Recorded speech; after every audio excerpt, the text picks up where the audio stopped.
Hey guys, you just got a diagnosis of cancer for your cat, and I'm so sorry about that, but there's so many things you can do, and I think your cat would like you to spring into action, just like he'd do for you. To be honest, even just doing a few little small things like what we're going to talk about can make a huge difference in how long the kitty's going to live and with the quality of life. The first thing I want you to think about is doing a homemade organic diet, and I'll put some ideas in the description for you, but doing an organic diet when the kitty has cancer seems like common sense, right?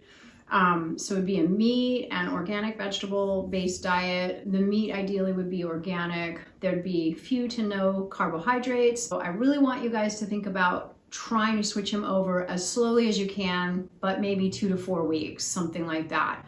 Remember, doing things slowly, transitioning things slowly, changing routines gradually. These are the things that help us the most with treating cats holistically. It looks like she was on CD food before. We were able to manage her crystals in her urine with just a homemade diet, which was just, at first it was bison until she got allergic to it, and vegetables, no carbohydrates because of the cancer. Initially she was allergic to chicken and egg.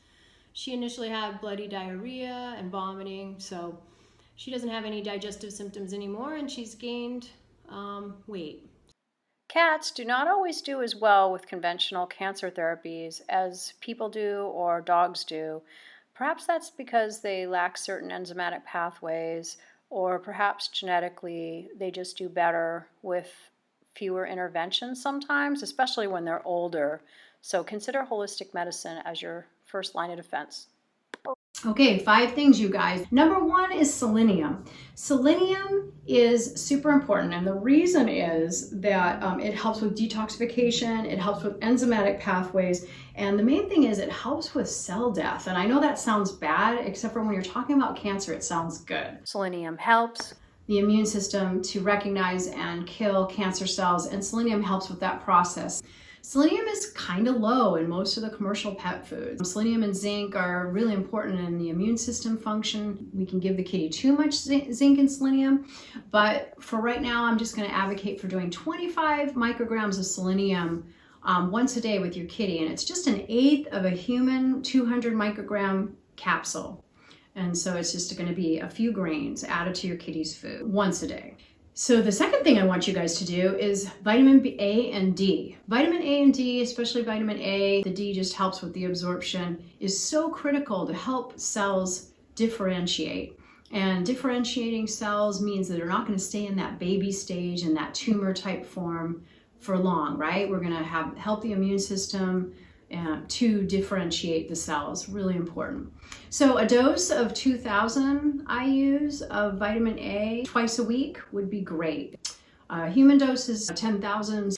The other things are all herbal and they're really, really safe. Number 3, milk thistle. 250 milligrams daily. You can divide it into twice a day. Milk thistle or silymarin is a way of protecting the liver, so it helps with the detoxification processes, but it really helps protect the liver and helps the kitty to detoxify all the different proteins, inflammatory proteins and other cancer compounds that come through the bloodstream. The 4th thing is cat's claw. Cat's claw is my favorite herb to help inflammation in the digestive tract.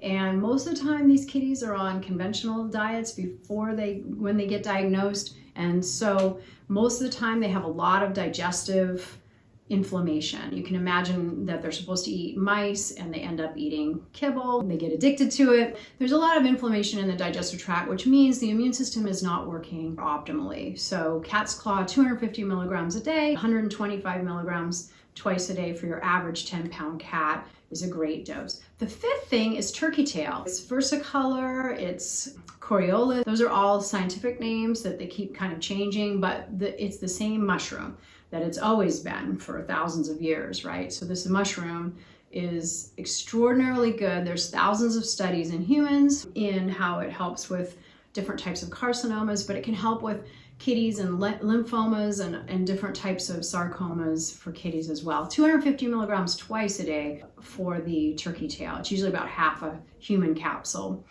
And I want to know what you guys think about these 5 supplements. Give me some feedback, send me some pictures, subscribe, share, follow, and like. Thank you so much for watching my video today.